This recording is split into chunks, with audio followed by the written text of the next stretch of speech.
بسم الله الرحمن الرحيم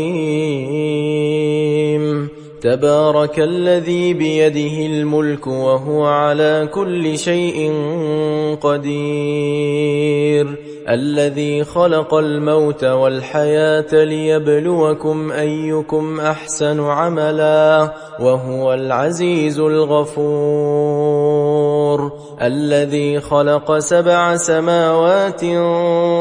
طباقا ما ترى في خلق الرحمن من تفاوت فارجع البصر هل ترى من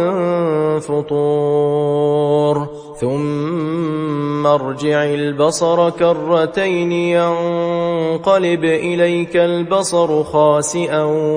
وهو حسير ولقد زينا السماء الدنيا بمصابيح وجعلناها رجوما للشياطين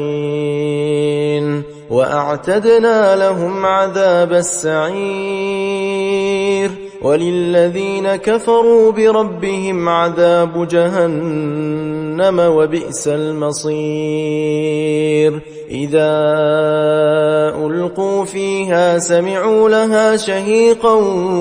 وهي تفور تكاد تميز من الغيظ كلما ألقي فيها فوج سألهم خزنتها ألم يأتكم نذير قالوا بلى قد جاءنا نذير فكذبنا وقلنا ما نزل الله من شيء إن أنتم إلا في ضلال كبير وقالوا لو كنا نسمع أو نعقل ما كنا في أصحاب السعير فاعترفوا بذنبهم فسحقا لأصحاب السعير إن الذين يخشون ربهم بالغيب لهم مغفرة وأجر كبير وأسروا قولكم أو اجهروا به إنه عليم بذات الصدور ألا يعلم من خلق وهو اللطيف الخبير هو الذي جعل لكم الأرض ذلولا فامشوا في مناكبها وكلوا من رزقه وإليه النشور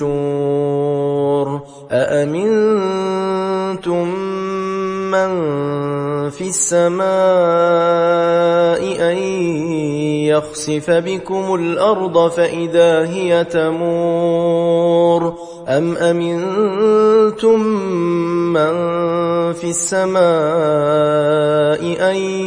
يرسل عليكم حاصبا فستعلمون كيف نذير ولقد كذب الذين من قبلهم فكيف كان نكير أولم يروا إلى الطير فوقهم صافات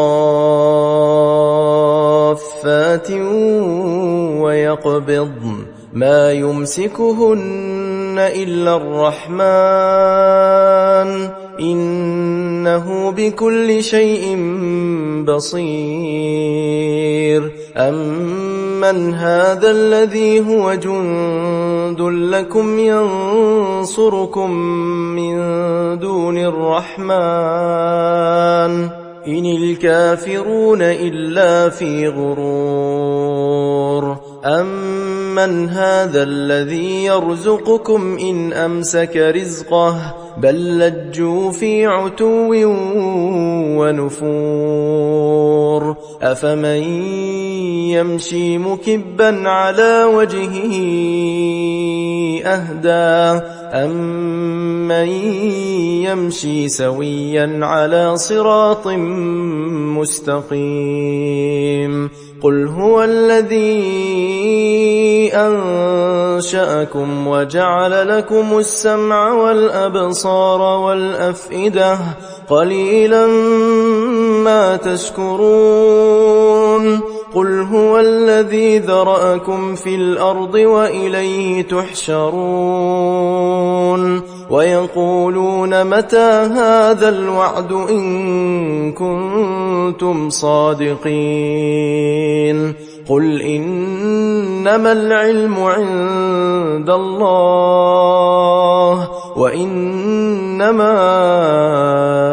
أنا نذير مبين فلما رأوه زلفة سيئت وجوه الذين كفروا وقيل هذا الذي كنتم به تدعون قل أرأيتم إن أهلكني الله ومن معي أو رحمنا فمن